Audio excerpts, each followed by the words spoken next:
Well, hello, Lounge family. So good to have you back. It is that time again. So let's jump right into it today.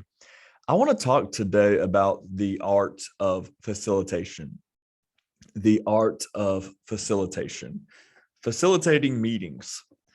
Now, I know that we've done multiple sessions already on conducting different meetings, how to conduct meetings, how to have effective and efficient meetings, etc. But I want to talk about today meetings through the lens of being the facilitator. Leaders are not ones who always have the answers. Sometimes leadership is about unpacking who is in front of you, what is in front of you. Humans are amazing beings. I don't know if you knew that, but you are amazing. You are innately creative. You are full of wisdom, full of intelligence, full of brilliancy. You are your own type of genius. And a facilitator in a meeting is one who knows how to dive deep and begin to unpack, unravel that genius. So I want to talk today just on how to do that as the facilitator, who a facilitator is, what a facilitator does, etc. So let's talk practically for just a couple minutes on how to enter into the meeting or some prereqs to the meeting. Okay. One, you want to put on confidence before you begin to lead these meetings and facilitate these meetings. Put on confidence. Whatever happened in the prior meeting, maybe you need to take that off and to put on a fresh coat of confidence. People are relying on your confidence. I want you to think about that. They are relying on your confidence. Your confidence will work as long as you put it on. People are relying on it. They're leaning on it. They're waiting to be directed. And as a meeting facilitator, that is one thing that is important to know is that you are the director of the meeting. You're like the director on a movie set, and the talent is in front of you. And so if we are directing the meeting, we are to see the talent as, the ones who are in front of us. And a director's role on a movie set is to let that talent shine. The director is not one who is driven by being the most interesting person in the room, rather the most interested person in the room. So we are not to always have the answers or have the light shine on us or to be the leading personality. Our role is to be the one who is the most interested in what and who is right in front of us. You also want to create the room, the actual environment of the meeting, beat them to the meeting if you can, but have it distraction free, or assign somebody else to go into the room and to set it up to get it ready for the meeting. But have it distraction free, all the way from, if you're able to control this, the lighting in the room, the elements of the room, even when your team enters into the room, maybe have a distraction-free environment as far as electronics turned off or flipped over, or however you want to set it up. But just think through, what are some things that I can do, and expect of everyone else as well to help cultivate a distraction-free environment. We are the most powerful and creative and effective when we are focused. We talked about focus a few weeks ago.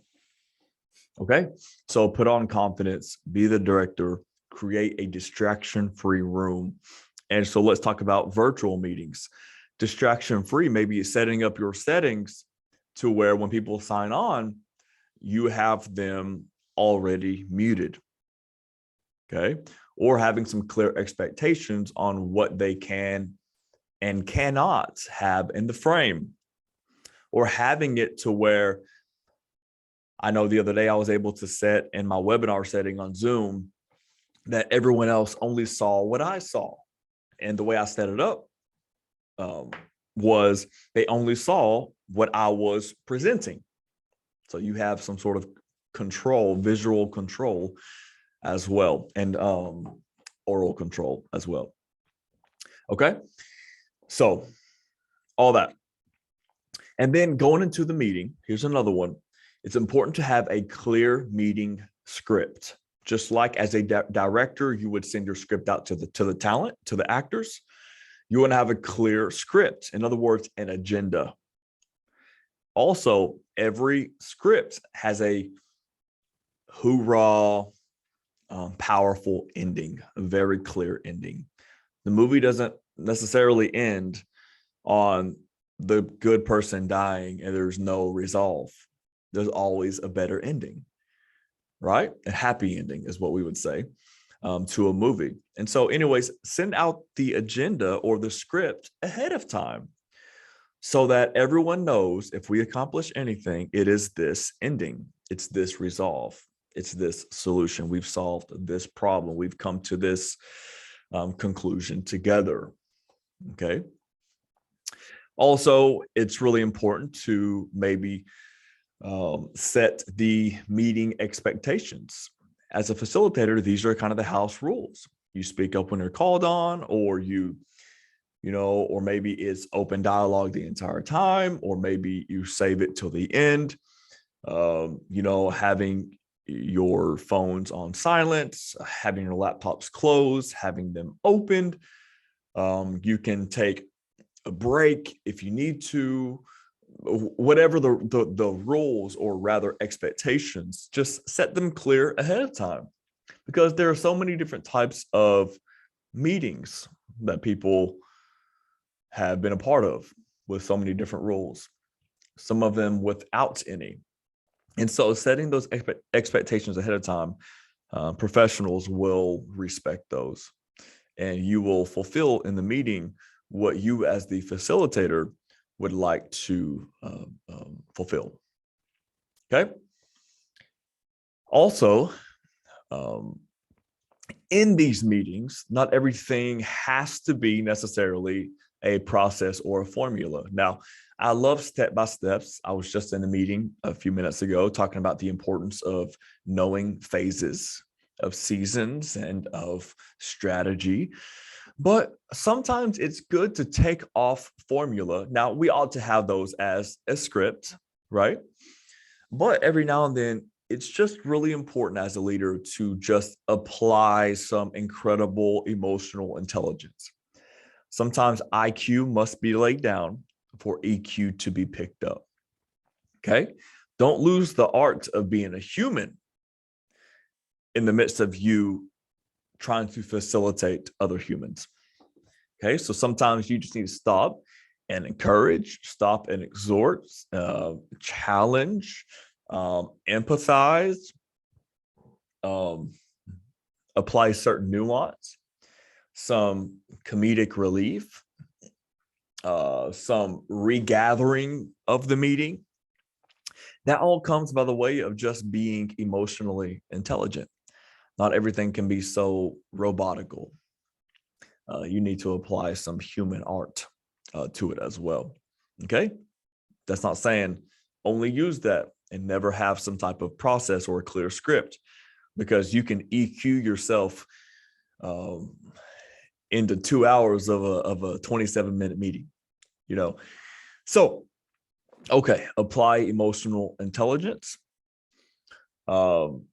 so that you can connect with other humans. And the more you connect, the more you unlock. The more that's unlocked, the more we impact. And so if you only follow a process or a formula or a methodology, then you might disconnect with other humans. And you don't want to do that as the facilitator.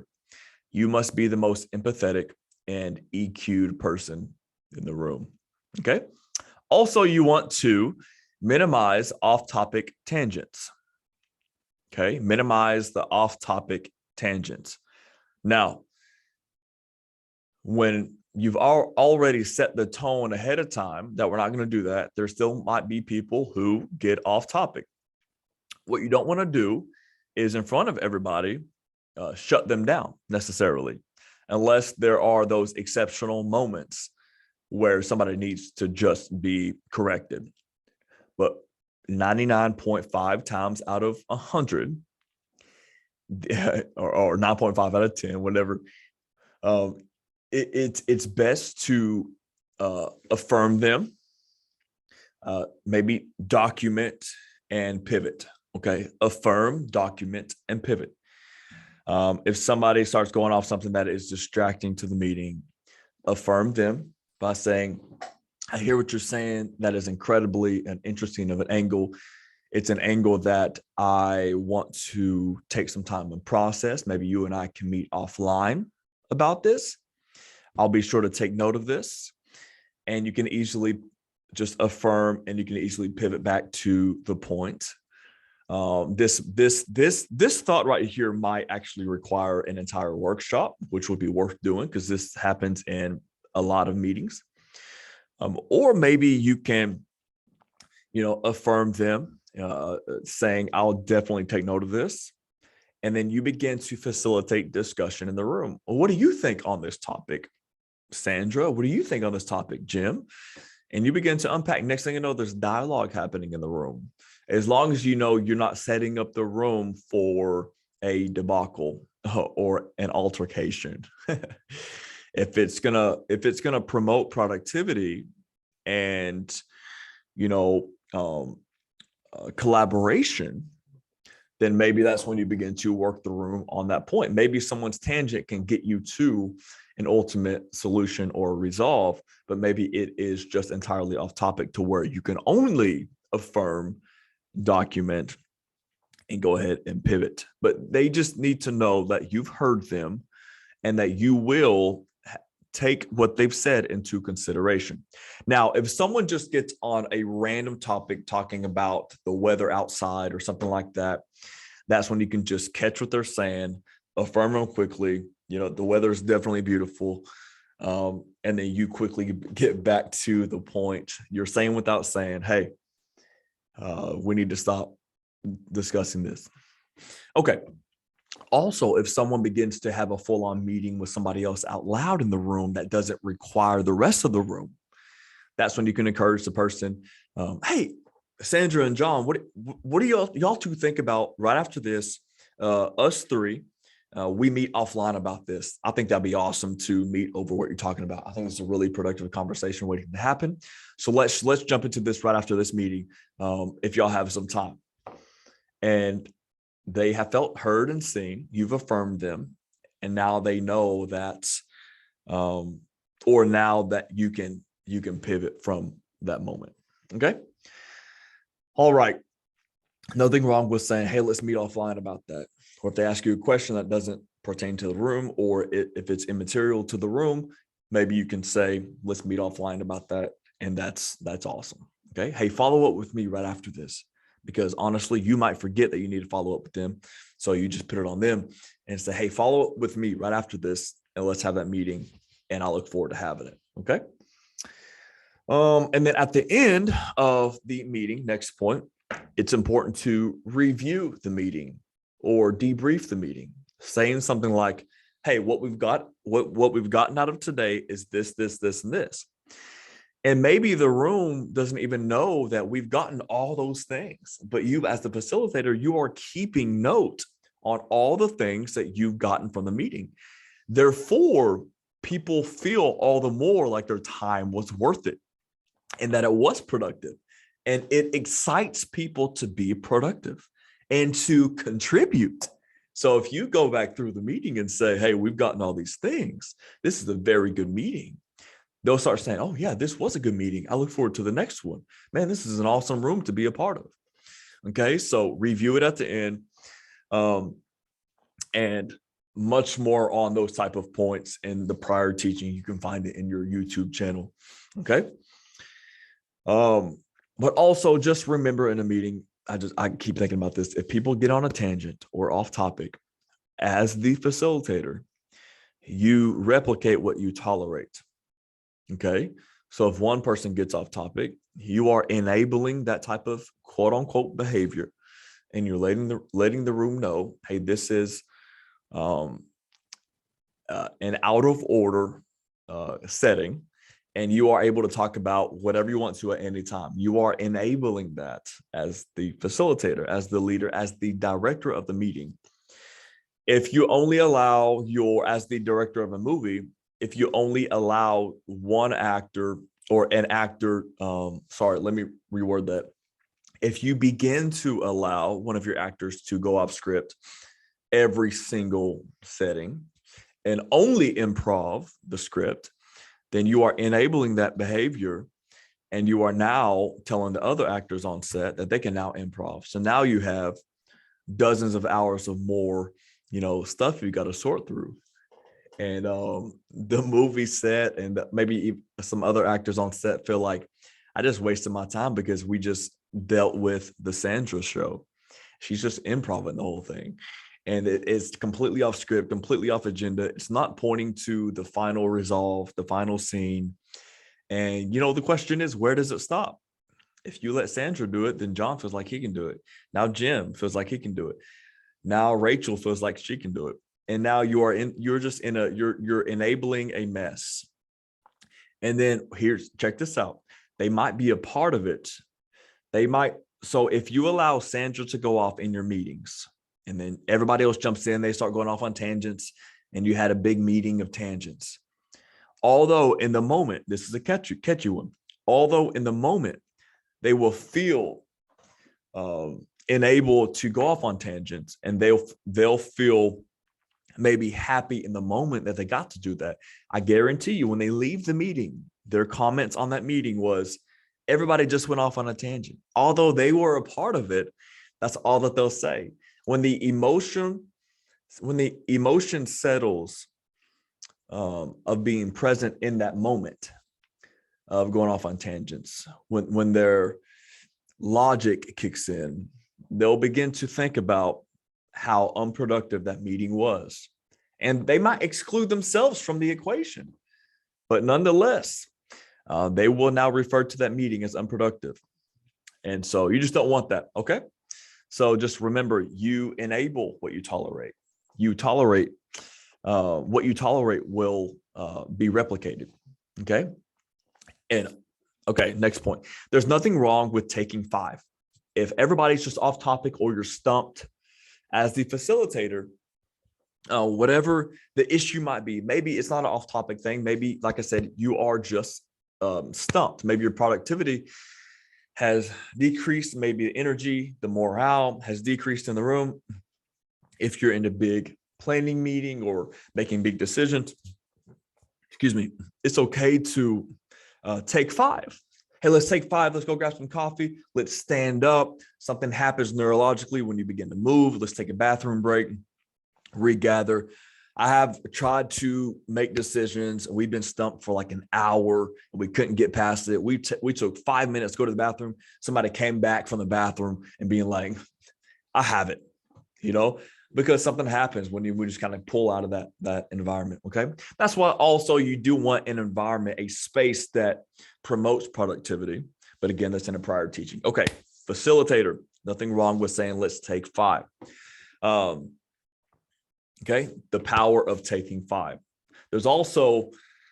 You might also need to take 5 if somebody continuously is going off topic or being distracting or being a dominator or being a rambler or being a complainer or a slacker or a mute. Maybe somebody's not contributing anything.